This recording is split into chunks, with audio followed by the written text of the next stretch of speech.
This is Autoline Daily, the show dedicated to enthusiasts of the global automotive industry. China is setting strict regulations regarding personal information that is generated in cars. The regulations affect any data on car owners, drivers, passengers, pedestrians, and any information that can be used to identify individuals or their personal behavior. It includes data collected at EV charging stations, as well as any data from mapping, data about vehicle types and traffic flow, as well as video data that includes faces, voices, and license plates. The regulations apply to the entire life cycle of a vehicle, and they go into effect on October 1st. Last month, GM recalled Chevy Bolts built from 2017 to 2019 over potential battery fires. Well, now GM is expanding the recall to include all Bolt EVs from 2019 to 2022, including the new Bolt EUV. The automaker found defects in the batteries that can lead to fires, and until it can get replacement packs, it's recommending owners not to charge their vehicle over 90% state of charge, don't let the vehicle get below 70 miles of range, and park the vehicle outside. And the recall will cost GM $1 billion, but it's going to pass the bill on to LG Chem, which built the batteries. That sent the Korean battery maker's shares down 11%. And earlier in the year, Hyundai also had to recall EVs over potential battery fires that were equipped with LG batteries. The world is changing at an ever-increasing pace. No matter what the mode of transportation, there is always the need for an efficient propulsion system. And that's exactly what BorgWarner has been doing since the earliest days of the automotive industry. We want to know what drives your testing. OTA, connected car, diagnostics, remote testing. Intrepid Control Systems is here to help you work from anywhere. Intrepid Control Systems, driven by your data.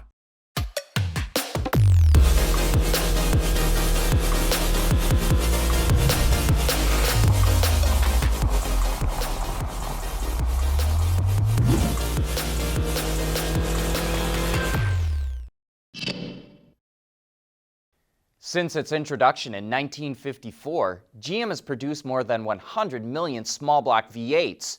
And one thing in that entire time that's never changed? Their cam and block overhead valve design. But with the teasing of the new Corvette Z06, which debuts on October 26th, it sure sounds like something new is in the works. The exhaust note is like nothing we've heard from a small block before.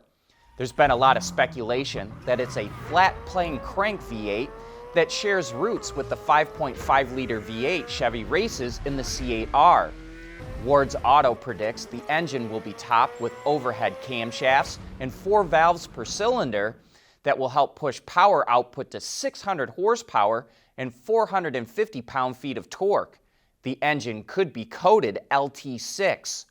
Ward's takes speculation a step further that the ZR1 Vet will get a twin-turbo version of that engine that makes 850 horsepower and 800 pound-feet of torque.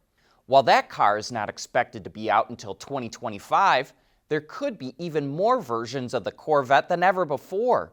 We've seen a number of spy photos of a camo Vet testing alongside an Acura NSX. There's rumors this could be a hybrid version of the Corvette called the E-Ray. When the Volkswagen Group sold off a controlling stake in Bugatti to Croatian automaker Rimac, that's what made all the headlines. Reported less is the fact that Porsche holds a 45% stake in the new Bugatti Rimac company, as well as 2 supervisory board positions. On top of that, Porsche owns 24% of Rimac, so you could say the two are pretty well tied up together. And that partnership is about to run even deeper. In an interview with Bloomberg, Rimac's CEO said, quote, "We are already developing stuff that will be soon in high-volume Porsches, not special projects, but the mainstream." The terms of that were not revealed, but Rimac provides electric components like batteries to competitors Koenigsegg and Pininfarina. It sure looks like Mazda is still serious about reviving the rotary engine. According to the Hatena blog in Japan, Mazda applied for 8 new trademarks, and 4 of them hint at the company's xEV technology, which uses a rotary engine in a hybrid powertrain, as well as a mild hybrid, full hybrid, or range extender. It even trademarked this logo for the models. Mazda is also rumored to be working on a hydrogen-powered rotary. The new Infiniti QX80 made its debut, and as you can see, the exterior styling remains the same, but the interior gets a new look. Most notably, the new 12.3-inch touchscreen, which includes Apple CarPlay and Android Auto, now floats on the dash. Leather seats for all 3 rows, heated front seats, and second-row captain's chairs are all standard. It also comes standard in rear-wheel drive, but it's available in 4-wheel drive too. The QX80 is still powered by the same 400 horsepower 5.6-liter V8 engine that's mated to a 7-speed automatic transmission. Mobility is becoming electric, connected, and autonomous, just like the manufacturing world. But will always be one thing: a reliable partner for our customers.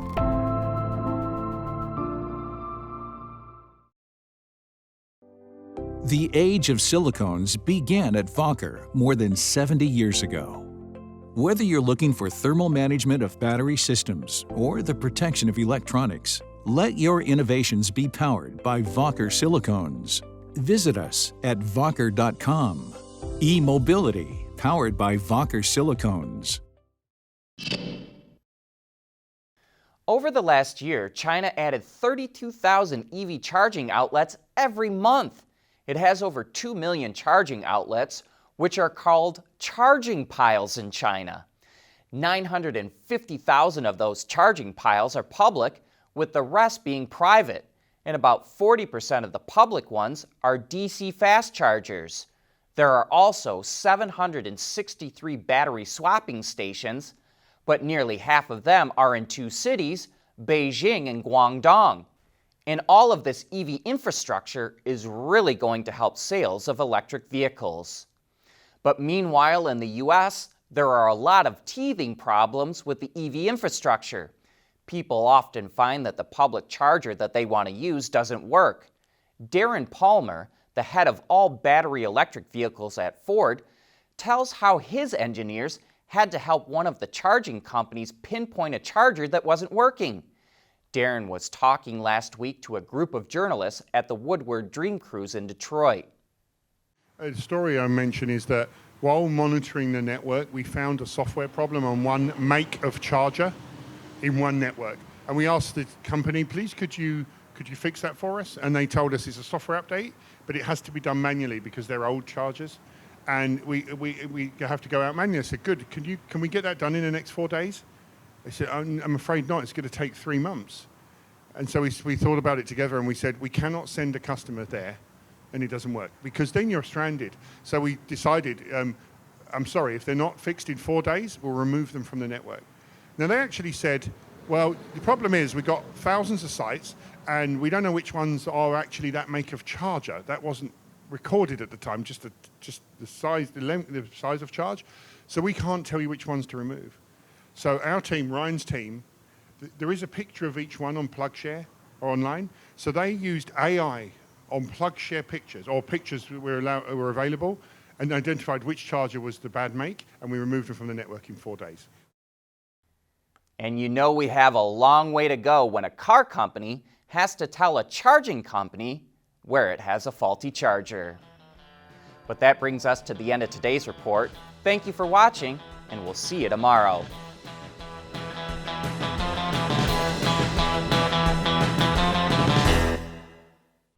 Autoline Daily is brought to you by Bridgestone, solutions for your journey. Intrepid Control Systems, over-the-air engineering, boost your game. Borg Warner, propulsion solutions that support a clean, energy-efficient world. Wacker, creating tomorrow's solutions. And by Schaeffler, we pioneer motion.